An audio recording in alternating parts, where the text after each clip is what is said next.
Hey everyone, I'm Justin. I'm co-founder of Safary. I think that crypto marketing is one of the hardest jobs out there. When I think about what the Web3 growth industry, there's no single campaign that makes it for me. There are very, very few communities that have survived since 2022, and we're proud to be one of them. When everyone's looking one way, look the other way, question conventional wisdom, and remember that the majority of growth comes from a strong technical foundation.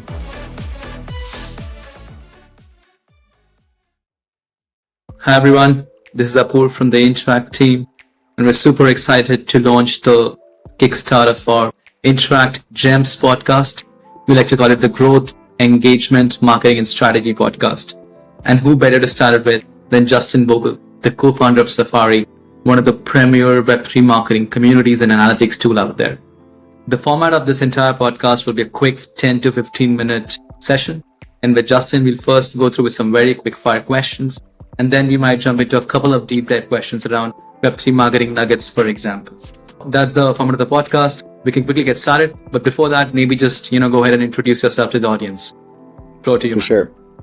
Hey everyone, I'm Justin. I'm co-founder of Safary. As mentioned, we're one of the leading user analytics tools, in addition to being the first community for Web3 growth leaders. It's been a wild ride over the last 2.5 years evangelizing the Web3 growth industry, and excited to be here to chat more with you. I think, in fact, Justin was one of the very first growth leaders that I followed on Twitter. And I think I've gone through so much of your content. So grateful for, you to just exist and build this community out. It's been a very interesting journey for all of us here. And we can get started, guys. So the very first question, Justin, again, this will be a 30-40 second per question kind of a round. The first question is, what is your favorite meme and intern account and why? So I would say I don't have a favorite meme account, but I definitely have a favorite intern account. Right now it has to be Monad's intern. He's been putting out a lot of great content around growth, which is what I personally care about. And one of his recent posts really caught my attention, which is he wrote one about the 10 key rules of crypto marketing, and for community as well. I think that some of his best points from that too are that everyone needs to realize that whenever you're creating content, you're not just competing with other crypto protocols, but you're actually competing with everything interesting and entertaining on the internet. And so I think that is one thing that he's done particularly well, is bring content and make it relational. And that is definitely sticking. And I'm trying to do a little bit of the same with my own account. Yeah, makes sense. Yeah, I also love intern. We in fact had him for a podcast 2 months ago, right? And it was fire. Yeah. Moving on to the next one, right? And this one's probably a little heated one. Favorite Web3 marketer? Yeah, it's tricky because I've probably met all of the best Web3 marketers at this point in time. I would say that for me, it would be a tie between two people. One would be John Wu, who was most recently at Aztec. I think that he has a special superpower that it enables him to talk about very, very complex subjects in a very simple way. And I think that that's the one superpower that every crypto growth leader needs to have. And he's just in the top 1% of that skill. The other person that I would say is Blue from Trader Joe. He's one of the few growth leaders out there that's been at a major protocol since the very, very beginning, and successfully grown a crypto brand over several years from 0 to 1, 1 to 10, and beyond. So those would be my two. Yeah, I think I remember, your or Safari's post in Webcast about the entire, Trader Joe integration, right? Pretty cool. Yeah, cool. Yeah. The next one. And this one's probably easy. I don't know. I think you've been to a lot of conferences in the last few months, right? Which one's been your favorite and why? ETH Denver was definitely my favorite conference. We hosted our inaugural Web3 Growth Summit at ETH Denver, which was the first opportunity for Web3 growth leaders to really take the stage and share some of their insights. We had 25 speakers talk all day long about what it is that they do. And something important for us personally was that every speaker be an operator. So too often at these conferences, we hear from founders, VCs, and devs, and we never hear from marketers. So it was really, truly an awesome first to have 25 marketers take the stage and talk about what they do every day. The fun fact about your growth summit is that, we have some videos that you have released over time. And I use that to onboard some of my new team members to the space, right? it's like great material for someone to like just get started, get a hang of space. So kudos to you. I think I really love the summit. Hope you host another one pretty soon. And I'd like to be there in person if possible. Yeah. Yeah, for sure. Yeah. Now the next one, and hope you're not biased for this one, which is your best favorite Web3 growth tool out there. Obviously, I would be biased and talk about my own tool, but I'm not going to do that. I think that the one that I'm most curious about right now that we've been using is Kaido. I think that Kaido, for those that don't know, is a sentiment analysis and sort of like social aggregation tool. I think that is really good for the beginning stages of growth in terms of doing that like growth research. So being able to understand like who are all the people that are talking about whatever topic I'm writing about across all the different data sources that exist, whether that's like socials, but also like harder to find sources on like Substack and governance and other things. Two sort of addictive features I think that they have are, one is they have a concept called smart following, which is like they map like 20,000 Twitter profiles, and then you can look up your profile versus other people's and see how many smart followers you have. So I'm definitely keeping track of that and watching my smart followers grow. And the other one is they have like a competitor sentiment analysis ability, so you can look at how your mind share compares to the mind share of your competitors on a daily, weekly, monthly, etc. basis. And so I definitely obsess over making sure that Safary stays on top of all our competitors on the mind share standpoint. Yeah, makes sense. In fact, we also tried Kaido, right? And to me, the addictive feature was the AMA search. So you could search through Twitter Spaces and AMAs and just understand so much more.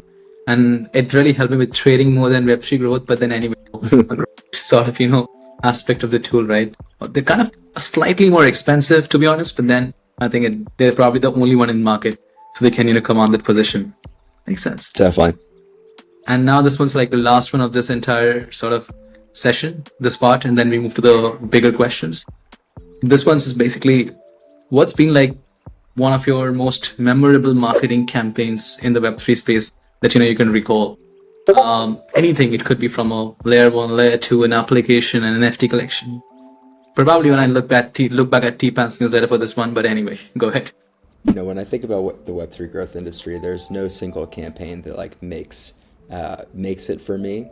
I think that there's two sides of the spectrum, that there's on the one side, the things that are most impactful are really macro narrative driven campaigns that have a lot of smaller campaigns under them that drive that narrative.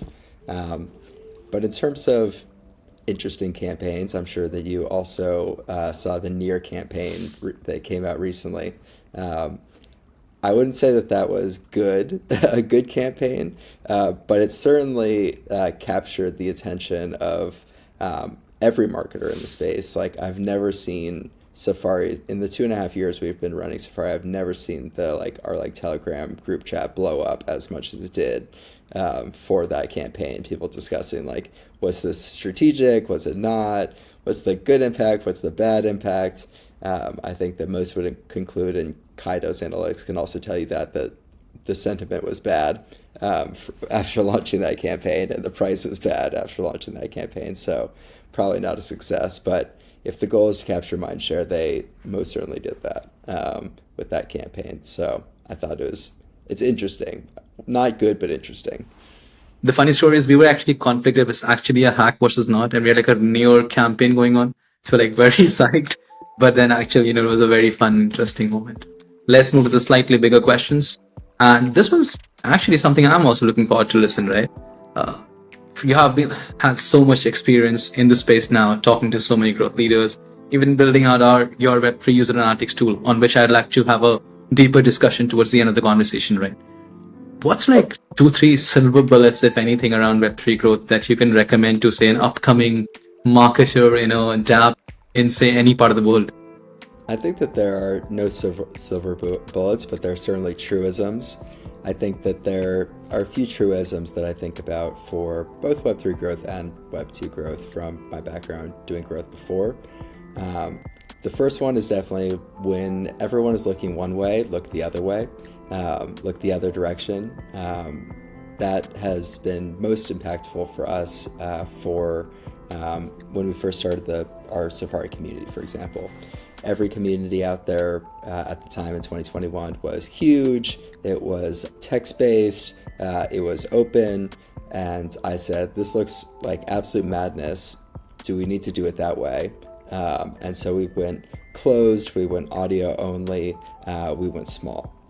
And that ended up helping us be very much a lasting community. Today, many of those big unwieldy communities got wrecked. But yeah, there are very, very few communities that have survived since 2022, and we're proud to be one of them. And I think that looking in other directions when everyone's going in one direction is definitely a helpful way to do that.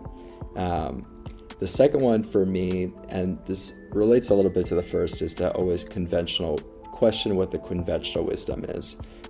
There's a saying that if everyone thinks that the conventional wisdom is one thing and that conventional wisdom is wrong, that's when you have a massive growth opportunity. So like I had a friend at a past company in Web2 that found a way to basically create there's a concept called pillar pages that a lot of people talk about in Web2 for SEO. And there was a conventional wisdom that if you have duplicate content on pillar pages, that it will hurt you in the SEO rankings. And they basically found out a way to make that not true. And that just like boosted their site like no other in the rankings for all of time. So they basically spun up like 100,000 pages that had mostly duplicate content, but not fully.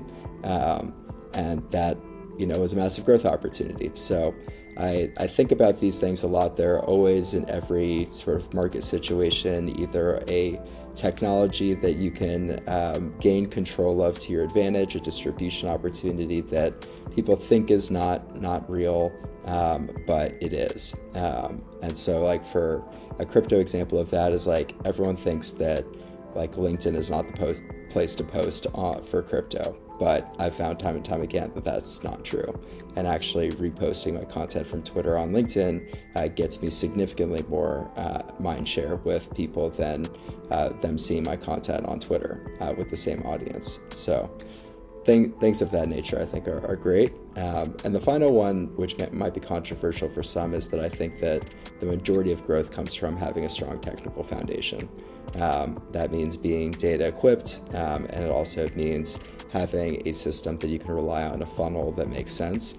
And too few teams in crypto today have a strong technical foundation for their growth. They're basically doing a technical-based product over there and a marketing strategy over here, and they're completely disconnected, and that is a massive problem for growth. I'd say in sum, when everyone's looking one way, look the other way, question conventional wisdom, and remember that the majority of growth comes from a strong technical foundation. The next one, and this one's again for probably everyone out there who's looking to like get hired as a Web3 marketer or a growth consultant, right? So what do you look for in a growth marketer, Justin, according to you? What really defines a good growth marketer?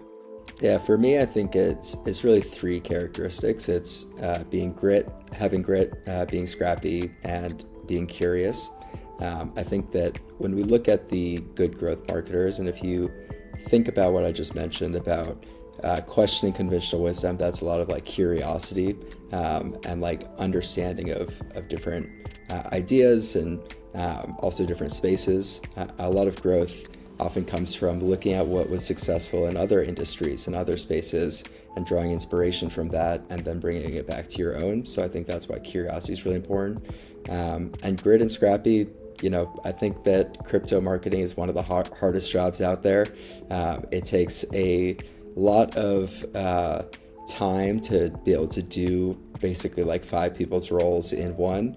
And also you need to be scrappy to figure it out, because most of these teams will give you almost no budget or very little budget, no dev resources.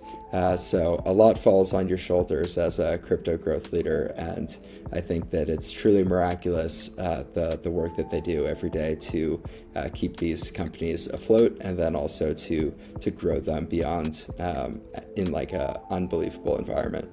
Very fair. In fact, Web3 marketing, the way at least we talk about it is it's just too much chaos and you gotta like just figure out a pie for yourself that's working. But at the same time, 2 months down the line, it'll not work. So again, reinvent yourself.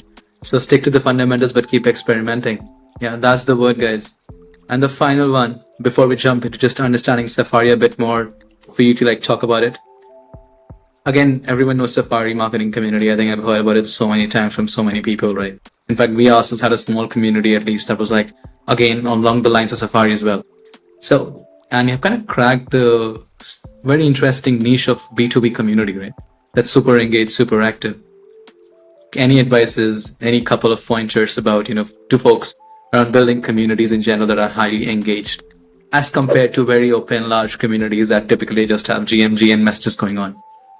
Yeah, for sure. I think that the central advantage that we have, and B2B communities have this, whereas B2C communities, it's a little bit more difficult, is to really focus in on one persona. So when we started Safari's community, we thought, oh, it'd be interesting to have like founders in there and VCs and growth leaders and, like some other people. And we just found cohort after cohort, and this might sound obvious, the most engaged people are growth leaders, right? Growth leaders, it is like their job every day to wake up and understand what other growth leaders are doing and to like try and sharpen their knowledge and to share resources and do all these things that are like collaborative positive sum. And founders and VCs are often interested but have nothing to contribute. And founders are often interested and sometimes have things to contribute, but often don't have time to contribute. It's like not like their central role, essentially. So that is sort of the first key point, is to like narrow down a persona that you think matters for your community. And once you've done that, then you can offer really important value prop for them. So it's just like product building. You're trying to like match the right segment with the right value prop. And I think that we did that exceptionally well from the start, is figuring out early our segment as growth leaders. We're not going to compromise on that. Sometimes we'll take non-growth leaders, but the majority have to be that segment. Otherwise the cohort will fail. And then the value prop for them is it begins with knowledge sharing and matching. But it extends to all sorts of things, and we're very open with how people's suggestions and what they want to do together. Each batch kind of ends up creating their own initiative of their own, which is not like a planned thing, but it always happens. So being open to what people want to do together and helping them find ways to help each other, I think, are the sort of like the central elements. Is like the one, like make it about product. Put your product hat on for your community. Like if there's not a strong value prop, it's not going to resonate and it's immediately going to die. And then on the other side, like, be open. It's an experiment as well. And now we've done 7 batches of Safari's community, and each one is a little bit different than the last one. Yeah, very cool. I've always, wondered about what happens in one of those Safari cohorts, but maybe that's for a different conversation. Thanks a lot, once again, Justin, for taking on the time for this conversation. Now the floor is yours, right? Would love to learn more about Safari, talk about Safari, about where we can find you. What are some cool, features that you guys have built out? I think I tried your product a while ago. It was interesting, I think, and kind of similar to Google Analytics, but more for Web3 is how you guys also describe yourself, and also privacy preserving. So yeah, the floor is yours. Shell it out, talk about your product, and hopefully some marketers out here love to try it out. Yeah, so for us, we're actually just launched a second version of Safari's product. The first version was all about analytics and attribution, trying to understand those user journeys, as you said, of Google Analytics for Web3. The second version for us is all about user analytics. So really helping teams go deep in thinking about a user beyond just one individual wallet that comes to their website, and thinking about a full user. And what we mean by a full user is all the wallets that they have, what their social profiles are, who they know in terms of their social graph, what they own in terms of what's in those wallets, and what they've done on your first-party website. So I think that we're at this point in time probably one of the furthest along in terms of thinking about user analytics in the way that we do, and that's been directly informed by what our community members want and are looking for. So that's a little bit about our platform. And where you can find us is you can find us on Twitter is the best place to start learning about what is all about the Safary community and the platform, and that's Safary with a Y club. So yeah, that's where to find us, or on our website at safary.club. Yeah, that's awesome. Thanks a lot, Justin, from the Safary team, for coming and talking to us. I'll wrap the Intract Gems podcast now, and then maybe Justin, I've just one more question off record, right, that we can get into. Yeah. Sounds good.